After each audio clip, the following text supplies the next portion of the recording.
ПВП или засал? Ты живой? Я подох. Добрый день, друзья, меня зовут Владимир, я незрячий, и вы на канале о повседневности, в которой даже самые простые вещи зачастую требуют нестандартных решений. Продолжаем пробовать играть наслепую в AAA игры от больших студий. Подробности об этой рубрике со всеми ремарками ищите в первом видео в этом плейлисте, в видео про The Last of Us. Сейчас не будем тратить на это время и сразу переходим к делу. Играть сегодня будем в Diablo 4. В 2024 году на конференции по доступности видеоигр Diablo 4 получила аж 2 номинации как лучшая игра. Это самая доступная игра для слабовидящих и самая доступная игра для слепых. Что ж, звучит многообещающе, посмотрим, как оно на самом деле. Важное уточнение. Награды получила первое платное большое дополнение к игре Vessel of Hatred. Насколько я знаю, оригинальная Diablo 4 не имеет никаких функций доступности вообще. В игре есть скринридер, что не может не радовать. Однако я больше часа потратил на первоначальную настройку игры. На первом экране пришлось использовать оптическое распознавание текста, чтобы включить скринридер. Потом я очень долго промучился с созданием аккаунта в Battle.net, привязки его к Steam и во вход в него внутри игры. Так что в первый раз игру запускать лучше, наверное, со зрячим помощником.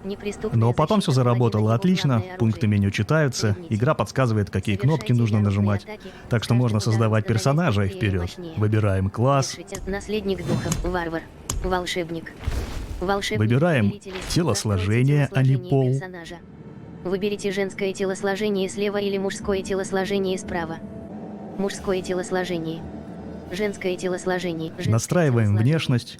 Хотя нет, не настраиваем. В меню настройки внешности скринридер ничего не говорит. Ну, видимо, слепым пофиг, как выглядит их персонаж, забейте, короче. Хотя вот в The Last of Us, например, я мог кастомизировать внешний вид героев, и скринридер хотя бы минимально мне говорил, что происходит. И да, я буду так или иначе все игры сравнивать с The Last of Us, так как считаю, что там разработчики отнеслись к доступности со всей внимательностью и ответственностью. Рекомендую начинать игру так, как она, собственно, и предлагает, с сюжетного дополнения. Так персонаж сразу окажется в большом городе в открытом мире, и можно сразу идти приключаться. Пройти начало оригинального сюжета я так и не смог. Позже объясню почему. Итак, Diablo 4 — это у нас RPG с видом сверху. Бегаем по карте, выполняем квесты, собираем лут, мочим мобов и прокачиваем персонажа. Про лор игры говорить ничего не буду, ибо сам в нем плохо разбираюсь. Что ж, если побегать вокруг, можно сразу заметить, что игра сообщает об интерактивных объектах, если к ним подойти. Я ваша. Врата странствий. Доска объявлений. Доска объявлений. Нижняя кнопка ремил. Нижняя кнопка действия. Взаимодействовать. Также озвучиваются все информативные всплывающие сообщения. Со всеми менюшками, инвентарем персонажа, деревом прокачки и так далее. Тоже вроде все в порядке. Хотя в некоторых местах фокус ведет себя очень нелогично, и придется к этому привыкать. Эликсир сопротивления огню. Эликсир точности, шепчущий ключ. Эликсир железных колючек. Эликсир стойкость. Эликсир запасливый. Эликсир разрушения. Хоть игра и подсказывает, какие кнопки и когда нажимать, в некоторых менюшках, типа создания предметов, не всегда все понятно с первого раза, и придется поэкспериментировать, прежде чем получится ожидаемый эффект. Непосредственно Непосредственно в снаряжении. Поле для галочки выкль. Непосредственно в снаряжении. Если поставить точку на карте, про карту мы еще поговорим чуть позже, активируется местная система помощи в навигации. Не знаю, как хорошо объяснить, как она действует, это надо самому попробовать. Но вкратце мы начинаем слышать около персонажа некий барабанчик, который начинает убегать от нас в ту или иную сторону. Преследуя этот барабанчик, и получается двигаться в нужном направлении.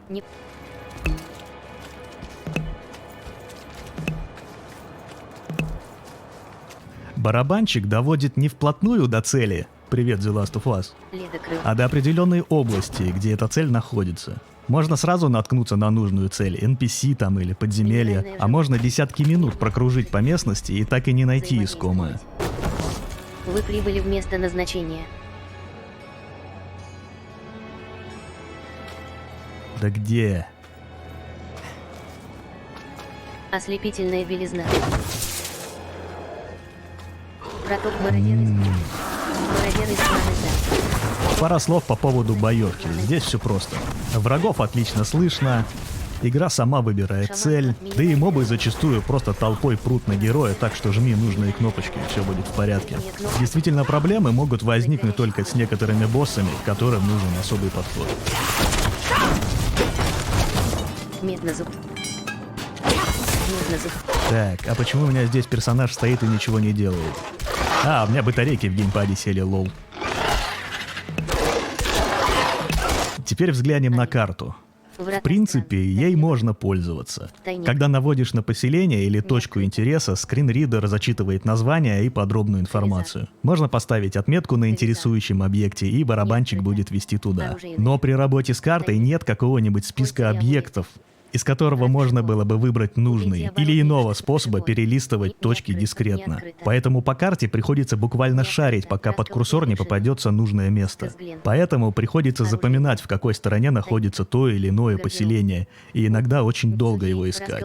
Автоматически сцентрировать карту можно только на текущем местонахождении героя. Сцентрировать карту на какой-нибудь другой нужной мне точке способа я не нашел. В списке квестов можно выбрать нужный. И игра поставит точку на карте, куда нужно идти, и барабанчик нас начнет вести туда. Но так как карта не сцентрируется на этой точке, найти ее практически невозможно.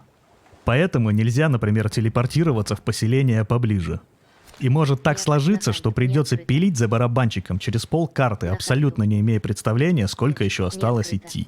Благо, если в пути возникли проблемы и нужно попасть в поселение, чтобы пополнить припасы, есть функция мгновенной телепортации в город. Однако до конца я так и не понял, как она работает. Она телепортирует в последнее посещенное поселение или в ближайшее. Нужно будет еще поэкспериментировать.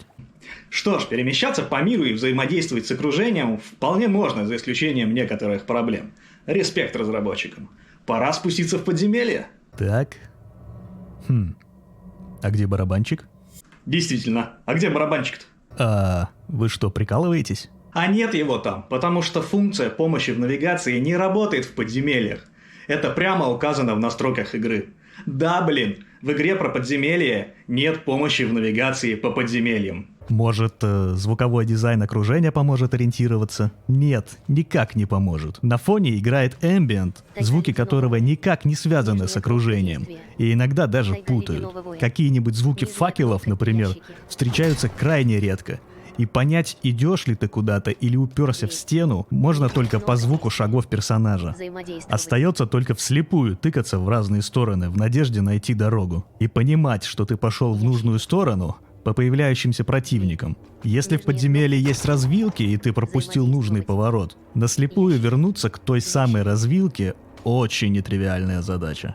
А если на пути встречается какая-нибудь закрытая дверь, и чтобы открыть ее, нужно найти 3 каких-нибудь фигни, это вообще тихий ужас. Хотя я однажды даже сделал это. Я нашел 3 предмета, чтобы открыть запертые ворота. Но на это у меня ушло 1,5 часа своей жизни. И вообще мне просто повезло. Да, есть и простые подземелья, где нужно просто идти в одну сторону и мочить кучу мобов, но таких меньшинство. Ну а если в подземелье больше 2 поворотов, а еще и есть закрытые двери, у меня нет слов, чтобы писать всю боль, которую испытываешь, пытаясь найти правильную дорогу, тыкаясь во все стены.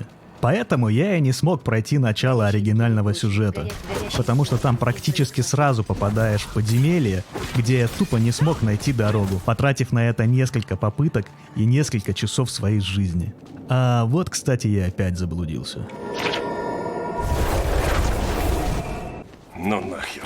Я смотрел на ютубе видео других незрячих, которые пробовали играть в Diablo 4. Они советуют там по подземельям двигаться как-то хитро по кругу, разбрасывать вещи, отмечая тем самым дорогу. Но камон, я играю в игру про подземелья и лут, а в подземельях нет помощи в навигации. А вы еще советуете мне разбрасывать вещи, чтобы отмечать дорогу. Да я эти вещи оттуда килотоннами выносить должен. Ну нахер. Самая доступная игра 2024 года. Я боюсь представить, что там у других номинантов было. Так, ладно, это же у нас онлайн-игра, и в нее можно играть кооперативом. Я выбираю «Звонок другу». Надеюсь, у вас тоже есть друзья. Может быть, это мне поможет. У меня есть пара друзей, которые тоже играют в Diablo 4, и я даже состою в клане с дерзким названием «Боевые тряпки». По сюжетке хочешь или просто куда-то сбегать? Ну да, вот у меня что-то я находил 2 квеста. Ты тут? вот рядом с тобой. Слышишь топот? Ага. Да. Вот. Мне он сейчас Меньше, сказал, чем бы ты больше, и мы чем прибыли в Шайтон место 60, назначения. 226. Ну чё- да, теперь надо вот прямо чё тут бежать. делать? В зоне расколотой знаю, вершины так, скоро завершите появится квест босс какой-то. вне 60, В этом плане 226. старая Отойди, была бы- отойди Чем бы ты чуть-чуть, больше, а то мне чем скринридер Шайтон твое имя 60, говорит постоянно. 226. Пошел. Вот, Туника странник.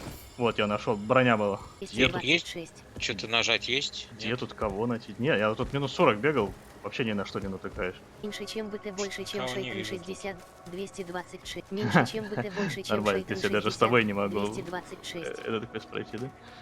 Или я нашел? А, иди сюда, нашел я. Сюда, это куда? Так, наверх. Еще вверх, вверх, вверх, вверх, вверх. Так, вот здесь. Жуткий Ста- рабочий стол. Есть какой-то у тебя мужик Жуткий тут? рабочий стол. Это труп Вот это и мясника. надо было найти, похоже. Кто-то перед перо на весах. Ага. Найдите Субона Идши, чем Шайтон. Вы прибыли в место назначения. Вот мужик внизу стоит. Меньше, чем бы ты Так, больше, наверх, чем Шайтон наверх, 60. наверх, Меньше, чем бы ты правее. больше, чем Шайтон 60. Субо. Вот. О, Нижняя кнопка отлично, все, действия. базарю с ним. Взаимодействие. Что, Приоритетное набор босса? задание. Квест я Приоритет. уберу теперь, да, давай попробуем босса тогда. 7 минут. Левый Всё? бампер. Пришел? Вы участвуете в битве с боссом вне подземелья. То я участвую в битве с Ашава боссом. чумная. Да. Мы сейчас это самое отхватим. Ну этот шайтан нам даст, так даст просраться, я думаю. ПВП или зассал? Опа. Все, мочить? Нет, подожди, он тут. Мы с тобой. Ой, слушай, мы его завалим вообще. Мочи. Да. Убейте монстра. Ашава. У вас уже Попался. полный Нет, забьют, да. Нет, меня. Ой, тебе тут дают нормально. Меня намочут. Ой-ой-ой, Ты живой? Я подох. Воскрешаю. Давай.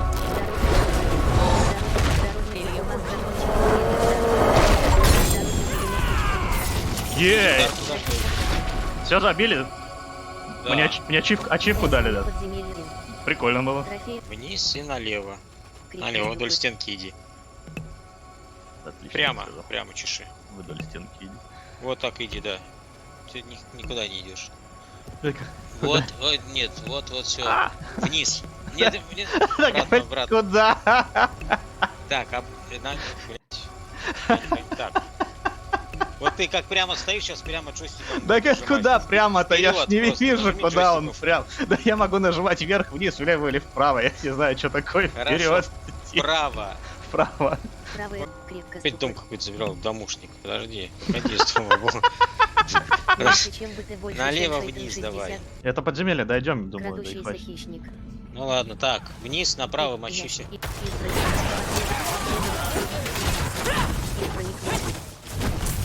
А! Что происходит? Шарик мне сраки взорвался. Так, ну ладно. Давай тогда.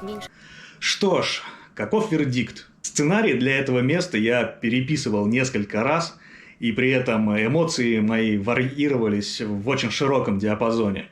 Пока я записывал футажи для этого видео, я 2 раза подряд наткнулся на непроходимые места. С другой стороны, это первая игра, в которую я играл в кооперативе. Такая вот инклюзия в полный рост. Что ж, попробуем резюмировать. В принципе, игра мне понравилась. Согласно статистике Steam, я наиграл больше 60 часов. Хотя, наверное, добрую половину из этих 60 часов я бесцельно бродил по подземельям в тщетной попытке найти дорогу. Доступность какая-никакая есть, играть можно. Я, в принципе, люблю РПГ и с удовольствием копался в экипировке персонажа и в дереве прокачки. Но рано или поздно система навигации приводит тебя в место, где можно десятками минут бродить вокруг и совершенно не понимая, что там делать дальше. Или наткнуться на запутанное подземелье, где совершенно непонятно, куда идти. И тогда приходится просить помощи у зрячего или играть кооперативом, если вам есть с кем. В общем, если вам нравится данный жанр, то игра прикольная и затягивающая. Доступность плюс-минус есть. Но если вы решитесь играть в Diablo 4 наслепую, будьте готовы к иногда возникающим неразрешимым проблемам и бесконечным часам плутания по подземельям в попытке найти дорогу. Еще одна небольшая, но очень важная ремарка. Я с недавних пор играю с геймпада. Вот у меня есть такой геймпад от Xbox. Но когда я попытался играть с клавиатуры, я заметил, что я стрелочками, например, даже пункты меню не могу переключить. И нужно елозить мышкой. Настройки. Вернуться к игре.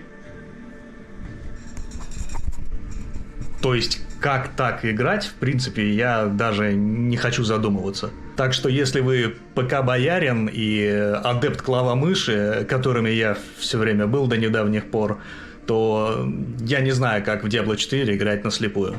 Я пишу это видео в самом начале февраля 2026 года. Насколько я знаю, в апреле выходит очередное крупное платное дополнение. Как там будут дела с доступностью, у меня информации пока нет. А на данный момент ситуация такая, как я рассказал. В следующих видео попробуем поиграть еще во что-нибудь. Если видео было для вас полезно или интересно, ставьте лайк, обязательно подписывайтесь, это очень важно для канала. Владимир, Темный Сад, увидимся.